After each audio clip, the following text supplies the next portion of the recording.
Ang full revelation ng isang legendary pirate na minsang pumantay kay Roger, ang captain ng Rox Pirates na si Rox Dizebek, at ang napakalaking pasabog na anak pala niya ang isa sa 4 Emperors. Yun ay walang iba kung hindi si Marshall D. Teach, mas kilala natin sa tawag na Blackbeard. Ang kwento ng kung paano nakarating ang Rox Pirate at itong si Sebek sa Elbaf Kingdom at kung paano sila nagkita ni Loki. Ang lahat ng yan at marami pang iba ay tatalakay natin dito sa ating full chapter review ng One Piece Chapter 1154. Kaya naman siguraduhin nyo nang nakalike, nakasubscribe at na-ring nyo ng bell button para automatic ma-notify kayo pagka-release natin ang susunod na video. Pero wag na nating patagalin pa, let's go! Ang title ng chapter na ito ay I Can't Even Die. Dahil sa chapter na ito ay makikita natin ang isang karakter na susubukang paulit-ulit na patayin ang kanyang sarili. Pero sa sobrang durable, sa sobrang lakas ng kanilang katawan ay hindi niya magawa. Na kung iisipin nyo para itong parallelism ni Kaido. Nagsimula ang chapter na ito 63 years ago nang mangyari ang napakalaking insidente na idinulot ni Charlotte Linlin, mas kilala natin sa tawag na Big Mom. Sa insidenteng yon namatay ang partner ng current elder ngayon na si Harul na si Jorul. Kung naaalala nyo guys, namatay si Jorul lang dahil lang nga sa ibinagsak siya nitong si Big Mom ng unang ulo. Nang dahil sa taong ito na hindi naman talaga actually isang higante pero nakarating ng Elbaf, napakalaki ng naging impact nito sa Land of the Giants.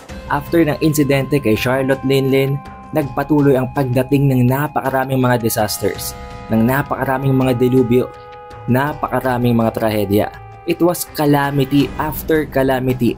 Nagkaroon ng napakalalaking mga apoy, mga windstorms na sinundan ng napakatinding taglamig.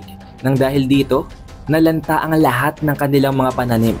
Nang dahil doon malaking source ng food nila ang naapektuhan. At hindi lang yon since sobrang lamig nga, hindi posibleng mangisda sa labas. Hindi din sila nakakakuha ng isda na pwede nilang kainin. Kaya nagkaroon dito ng famine. Nagkaroon ng napakatinding taggutom na dahilan kung bakit nahirapan talaga ang mga mamamayan ng Elbaf. Dito na nagsimulang sabihin itong si Estrid na ang lahat ng ito ay naidulot ng kamalasan na dinadala ni Loki. Kaya naman sinabi dito ni Estrid na kung hahayaan talaga nila na mabuhay pa si Loki, mas lalala lang ng mas lalala ang sitwasyon. Kaya naman ini-insist nitong si Estrid na patayin na ang kanyang sariling anak na si Loki. Dahil kapag hindi daw nila yung ginawa ngayon, dadating sa punto na mawawasak ang buong Elbaf. Pero inexplain naman sa kanya ng higanteng nagbabantay kay Loki na baka coincidence lang. Baka nagkataon lang ang mga bagay-bagay. Hindi talaga niya gustong patayin ang anak ng kanyang master. Pero unti-unting para bang may tumutunog na nawawasak na bagay. At dito nakita nitong si Estrid na itong si Loki pala ay winasak ng pinto. Being a baby, kahit napakaliit pa niya, isang sanggol pa lamang, napakalakas na nitong si Loki. Nagawa niyang butasin ang pinto at makapasok sa kwarto ng kanyang nanay. Pero since takot na takot nga itong si Estrid sa mga mata nitong si Loki, kinilabutan siya. Nagsisigaw itong si Estrid habang sinasabi na wag daw nilang hahayaan na makalapit sa kanya si Loki. Habang si Loki naman bilang isang baby, natural lang naman na gusto niyang lumapit sa kanyang nanay. Pero since ayaw nga sa kanya ni Estrid, wala siyang magawa. Kahit nag-iiyak na ang baby Loki na ito, pinipigilan siya ng mga guards na wag lumapit sa kanyang nanay dahil baka kung ano pang gawin sa kanya ni Estrid. Pero kitang-kita din natin dito guys na napakalaki ni Loki kahit nung baby pa lamang siya.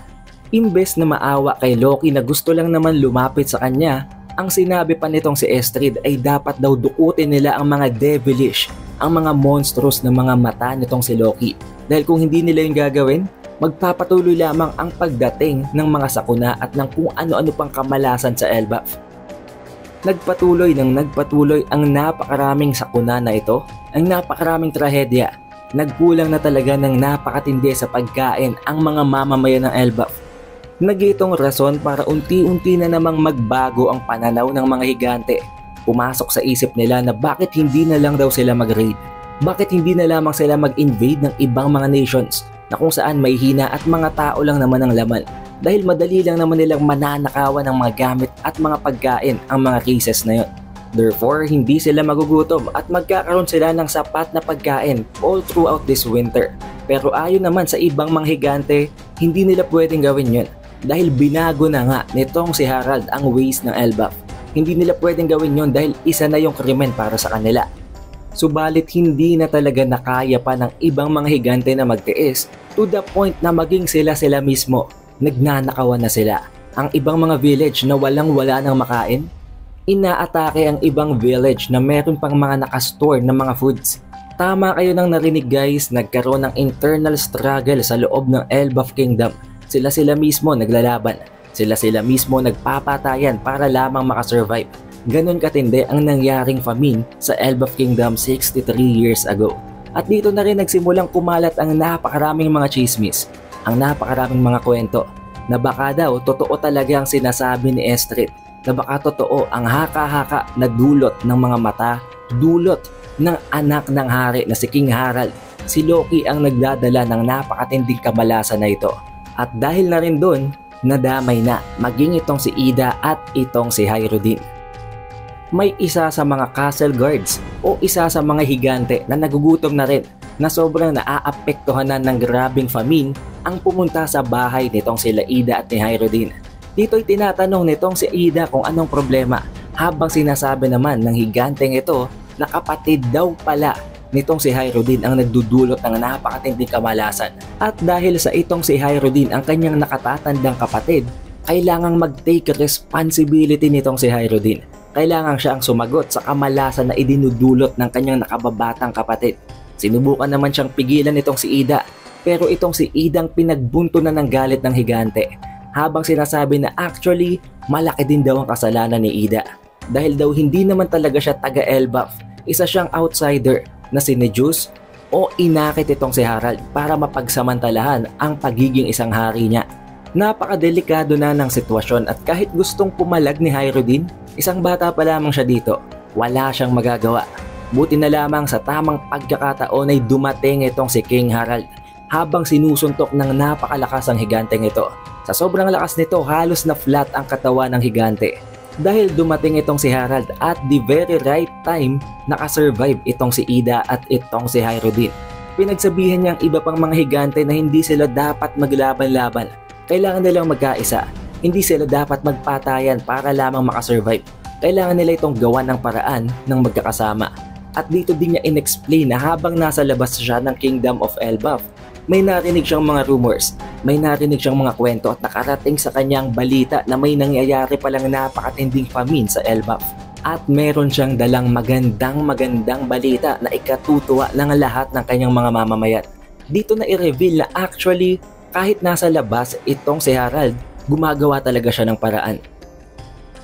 Since napakarami ng mga nation na ginawan niya ng ugnayan, nang malaman ng ibang mga nation na may nangyayaring napakatinding famine sa Elbaf, nakapagdesisyon ang lahat ng mga ito na tumulong. Nagdala sila ng napakaraming mga pagkain. And oo, kahit mas maliit sila, magaling naman silang gumamit ng kanilang kultura. Kaya napakarami ng naipon nilang pagkain at ang mga pagkain na ito kahit maliit ay magiging sapat para punuin ng napakalalaking mga sikmura at mga tiyan ng mga higante. Nang dahil sa tuwa, nang dahil sa kahit papano makakakain na sila, napaluha na lamang mga higante.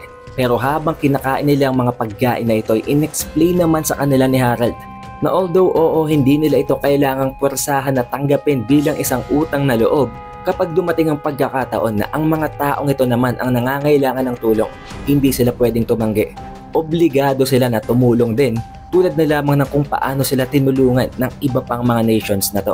Dumating naman ang oras ng karma nitong si Estrid. Hindi nagtagal sa pagdating nitong si King Harald sa kanyang sariling castle, sa kanyang sariling tahanan, kunting minuto lang, kunting sandali lang ay namatay na din itong si Estrid. Pero ang huling mga salitang lumabas sa kanyang bibig ay tungkol pa rin sa kung paano niya kinamumuhian ang kanilang sariling anak ni Harald na si Loki. Kahit na ganun, kahit malungkot na malungkot itong si Harald, tinanggap niya pa rin si Loki. Proud na proud pa rin siya sa kanyang anak. Makita natin dito na tuwang-tuwa at nakangiti itong si Harald habang itinataas ang kanyang anak na si Loki. Now it was not specified here kung alam ba at kung binanggit ba ng mga guards dito kay King Harald na itinapon ni Estrid si Loki sa Underworld. Pero ang nabanggit dito is that iniisip nila at kinoconsider nila na isang medical condition lamang ang nangyari sa mga mata nitong si Loki. na hindi naman actually binig deal nitong si King Harald. Bagkus, ang sinilip pa nitong si Harald is that bakit daw para bang hindi man lamang humingiti sa kanya itong si Loki. Baka daw dulot ito ng pagkamatay ng kanyang nanay na si Estrid. But as per narrator's comment here, ang explanation niya dito is that at only a few months old, Loki has given up on love. Nawala na ng emosyon nitong si Loki nang dahil sa patuloy na pag-reject sa kanya ng kanyang sariling nanay. Nagpatuloy naman ang pag-create ng mga connections nitong si Harald. Hindi lamang sa labas ng Elbaf Kingdom, pinaganda niya din ang loob nito. Dito na nagsimulang mabuo ang mga branch route. Tulad ng nakita natin guys, may iba-ibang mga branch route sa loob ng Elbaf Kingdom. At ginawa yun itong si Harald para mas madali daw magkaroon ng trades sa gitna ng iba't ibang mga villages sa loob ng Elbaf. Pero ang problema, habang gumagawa siya ng paraan para pagandahin ng Elbaf, nakalimutan niya na kung paano alagaan ang kanyang anak na isang tabi niya itong si Loki. Since busy nga siya sa pag-create ng mas magandang future para sa Elbaf Kingdom, pinaalagaan niya sa kapatid nitong si Estrid si Loki, sa nakatatandang kapatid nitong si Estrid, na paulit-ulit namang itinatatak sa isip nitong si Loki na kasalanan niya kung bakit namatay ang kanyang nanay. Sa kabilang banda naman, ang nanay naman nitong si Hyrule na si Ida ay nagtayo ng isang bar dito sa Underworld. Ito ang bar na nakita natin guys na pinanggalingan ni Colon ng unang beses na makarating sila Luffy dito sa Elbaf. And as you can see, nasa Underworld ito. Isang dahilan kung bakit nagtaka at nag-aalala si Hyrule dahil delikado daw sa Underworld. Bakit dito sila nagtayo ng ganitong klase ng business? Pero ayon naman kay Ida, okay lang dahil nasa labas naman sila ng dangerous na mga area. And also, hindi sila pupuntahan ng mga sea beast dahil meron naman daw borderline waters. Ayon kay Ida, ginawa niya ito para kahit papano makatulong dito kay Harald na mag-create ng mas magandang kultura para sa Elbaf Kingdom. Ang tavern na ito or ang barn na ginawa ni Ida ay open para sa mga fishermen, sa mga castaways at maging sa mga pirata. Ginagawa daw niya ito para kahit papano may ambag siya sa goal na gustong makamit ni King Harald. 56 years ago naman matapos bumalik ni King Harald sa Elbaf Kingdom, nakipag-meet up siya dito kay Elder Hyrule. Tinanong nitong si Hyrule kung paano daw nakapasok itong si King Harald sa loob ng ginaganap na reverie. Ngayon uulitin ko guys, ang reverie or ang leveille ay ang ginaganap na meeting sa gitna ng mga world leaders na isinasagawa ng world government. Ngayon maraming nagtatanong sa inyo, bakit daw leveille?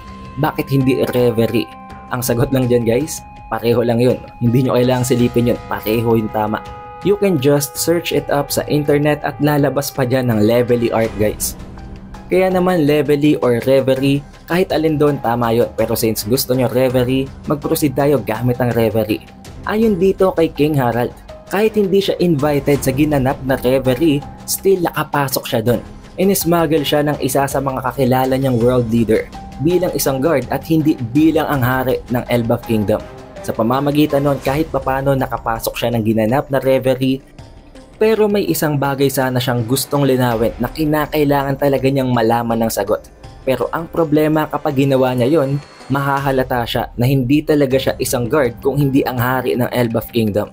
Buti na lamang daw sa pagkakataong yon, may naganap na isang murder. At nang dahil sa murder na naganap na yon sa ginanap na reverie, hindi siya na-expose. Ngayon kung nanonood kayo ng spoilers natin guys, I think alam nyo na kung sino ang taong yon na gumawa ng murder ng pagpatay sa isa sa mga top tier ng world government. Na dahilan naman kung bakit medyo nag-alala ngayon itong si Hyrule. Habang sinasabi na kung nahuli daw itong si Harald, malaki sana ang problema niya ngayon. Pero in-insert naman dito ni Hyrule, isiningit niya ang tungkol sa Galera Warhammer Company. Ayon dito kay Harald, ang Galera Warhammer Company ay ang grupo ng mga higante, mga shipwrights, o para bang ang mga nagke-create guys, ang nagbibuild ng mga napakalalaking mga ship tulad na lamang ng Great Eric. Ito ay composed ng mga Warhammers, ng mga higante at maging ng iilan sa mga ancient giant warrior blooded na mga higante. Pero hindi daw nasisiguro nitong si Harald kung totoo daw ang mga yon o mga alamat lamang. Pero nilinaw sa kanya ni Hyrule na totoo sila. Literally, na-confirm nitong si Harul na nag-e-exist talaga ang Galera Warhammer Company. Ayon dito kay Harul, umiikot pala sila, nagtatravel sila sa buong mundo para mag-create ng mga ships. And at some point, nagsesend talaga sila ng letters papunta sa Elbaf. At itong si Harul ang nakaka-receive sa mga liham na yon. Pero ang pinakahuling mga mensahe na natanggap nitong si Harul ay ang mensahe na sinasabi ng Galera na na-capture sila, nahuli sila. At matapos yon, wala na siyang iba pang mga messages na nakuha mula sa Galera. Na para bang sinasabi dito ni Harul na na-capture ang mga higanteng ito at nagisilang mga prisoners. Hindi naman makapaniwala itong si King Harald dahil unang-una sa lahat, napakaraming mga higante nun. Hundreds of giants guys. At hindi lang yon, meron ngang mga pure ancient giant warrior blood doon. Kaya napakalakas ng puwersang yon para hulihin ng ganun kadali. Kaya naman napaisip dito si Harald, maari daw ba na ang world government ang salarin sa pagkawala ng Galera? Na sinagot naman itong si Harul na hindi imposible. Pero ang masisigurado lang nila, may nakaharap ang Galera na napakalakas na kalaban kaya sila natalo. Pero may narinig din daw itong si Harul na kumakalat na mga kwento na meron daw isang lugar na kung saan ay may mga naka-frozen, nakatigas sa yelo na mga napakalalaking mga higante. Na kung iisipin nyo guys, walang iba yon kung hindi ang Punk Hazard. Mismong ang Straw Hat Crew ang nakakita ng mga frozen na mga higanteng yon. And possibly, yun ang nangyari sa Galera.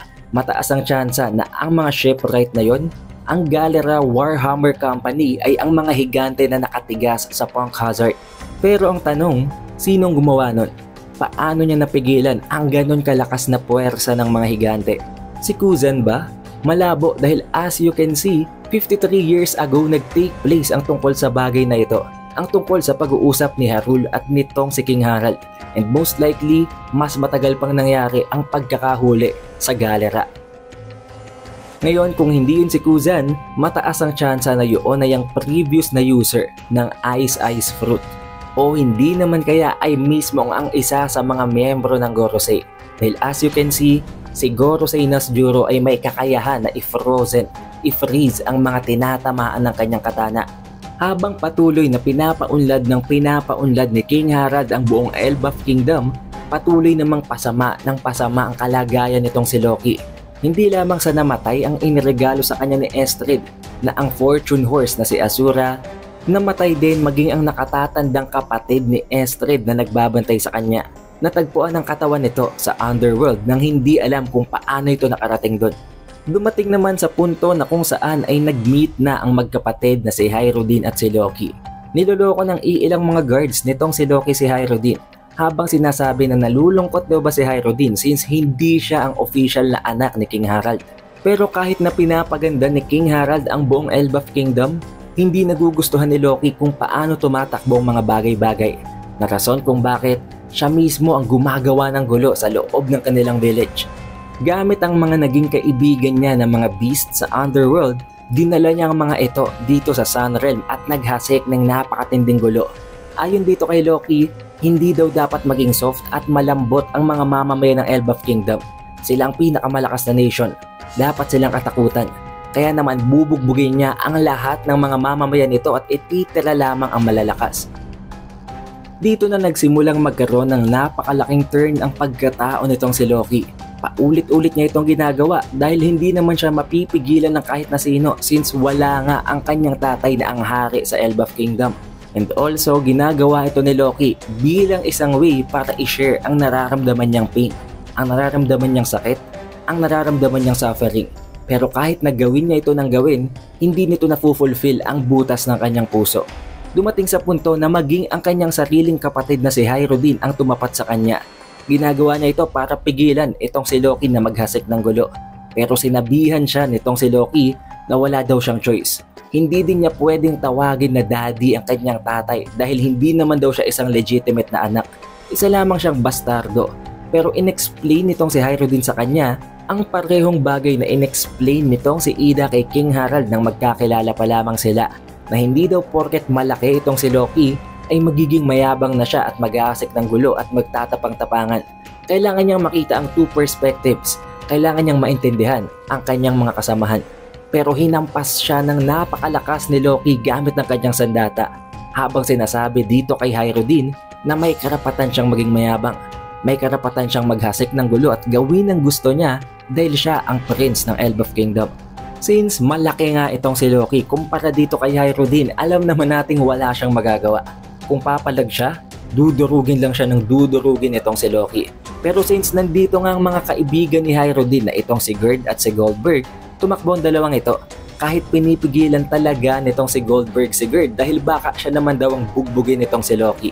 Pero nagpatuloy pa rin itong si Gerd dahil kahit na daw ganon, kailangan nilang tulungan si Hyrodin dahil si Hyrodin ay kaibigan nila. Na para bang dito ay napansin na agad at nakikita na nitong si Loki na kahit malakas siya, wala naman siyang mga kaibigan. Walang tao na tumatanggap at nag-a-accept sa kanya maliban sa hari.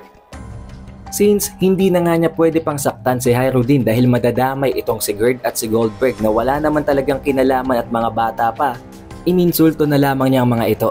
Habang sinasabi na napaka-pathetic daw nitong si Hyrodin, napakawalang kwenta niya, napakamahina, at diyon daw ay naidulot ng pagiging isang outsider at ng nakakadiring dugo ni Ida na dumadaloy sa katawan ni Hyrodin. Pinagpatuloy ito ng pinagpatuloy nitong si Loki, pati ang kanyang sariling mga guards na pumipigil sa kanya dahil sinasabi sa kanya na kapatid pa rin niya si Hyrodin kahit na hindi ito legitimate. Pareho rin naman silang anak ni King Harald. Nagalit siya. Hindi daw nila pwedeng tawagin na prinsipe si Hyrodin habang pinaghahampas din maging ang kanyang sariling mga gwardya.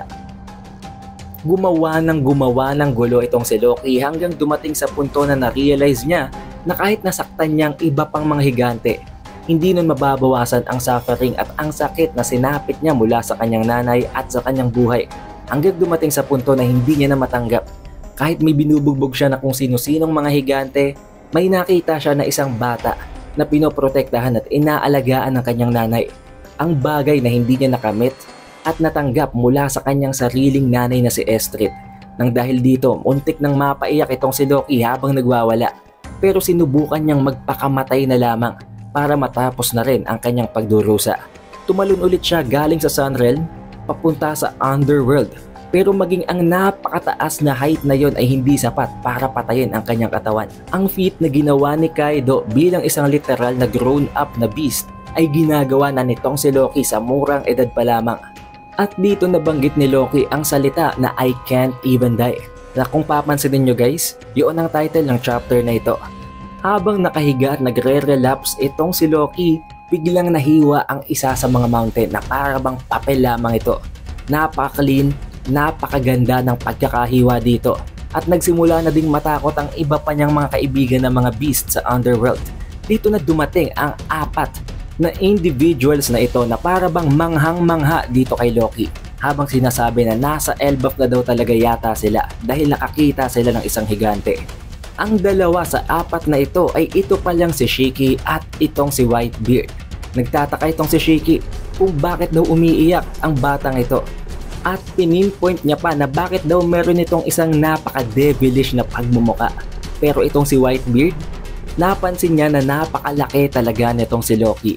Na kahit na daw kumpara sa mga fully grown na mga higante, mas malaki pa ang batang ito. At dito na nga na-reveal guys, ang apat na individuals na ito. Si Whitebeard, si Shiki, si Stacy at ang future captain ng Rox Pirate. Walang iba kung hindi si Rox D. Sebek. Ayon dito kay Sebek, kailangan daw sagutin nitong si Loki ang kanyang itatanong ng dalawang yes dahil hindi siya tumatanggap ng no for an answer. Ang unang tanong niya, ito daw ba ang Elbaf, ang Land of the Giants? At ang pangalawang tanong, dito daw ba nila matatagpuan si King Harald? Habang inire-reveal kung ano talaga ang itsura ni Sebek, kamukhang-kamukha niya si Whitebeard guys dahil ang katotohanan, anak pala niya ang current member ng 4 Emperors na si Marshall D. Teach. Walang iba kung hindi si Blackbeard. Tama kayo nang narinig, hindi yung theory guys, hindi yung haka-haka, na-confirm yun mismo sa context ng chapter na ito. At ayon din dito, kaya ngayon isang wanted na criminal itong si Sebek ay dahil sa ginanap na reverie, pumatay siya ng isang admiral at matapos niyang gawin ang krimen na yon, hindi na siya natagpuang muli. Ano nga bang dahilan kung bakit hinahanap niya si King Harald? At kung titingnan niyo ang mukha nitong si Sebek, kamukhang kamukha niya talaga si Blackbeard. Pero paano kung sabihin ko sa inyo guys na hindi lang talaga si Blackbeard ang kamukha niya at hindi lang din itim ang buhok nitong si Sebek. Two-toned ang buhok niya. As you can see, dalawang kulay nito, hindi lang itim. Hindi lang natin mako-confirm dito dahil hindi naman nabanggit kung ano ang kulay ng isa pang kulay or ng highlights ng kanyang buhok. Pero paano nalaman kung blue ito? Sa tingin nyo ba, may kamukha pa siyang isang karakter na hindi pa natin alam kung sino ang tatay at kung saan ang galing? Huwag kayong mag-alala dahil tatalakayin natin yan sa susunod na video natin habang inaantay natin ang susunod na spoiler para sa chapter 1154. Dahil good news, there will be no chapter break next week. Kaya by Tuesday, may spoiler na tayo para sa chapter 1155. But tulad ng sabi ko, we will have a different video by this weekend tungkol naman sa kung ano ang tunay na nangyari kay Sebek, kung anong koneksyon nila ni Blackbeard, at kung sino ang posible pang isang napakalaking karakter na may koneksyon dito kay Rox D. Sebek. Be sure na naka-like, naka-subscribe at na-ring nyo ng bell button para automatic man-notify ka pagka-release natin ang susunod na video. Also, we have an official Facebook page and official TikTok account. Make sure na naka-follow at naka-like na kayo sa dalawang platforms na yun para ma-notify kayo kapag may bago tayong updates sa mga series na tinatalakay natin sa channel tulad ng Black Clover, One Piece at Hunter x Hunter. Syempre, shoutout sa napaka-solid na mga supporters na ito from the previous One Piece video. Maraming salamat guys. It is The Updated Weeb, and I will see you guys on the next one.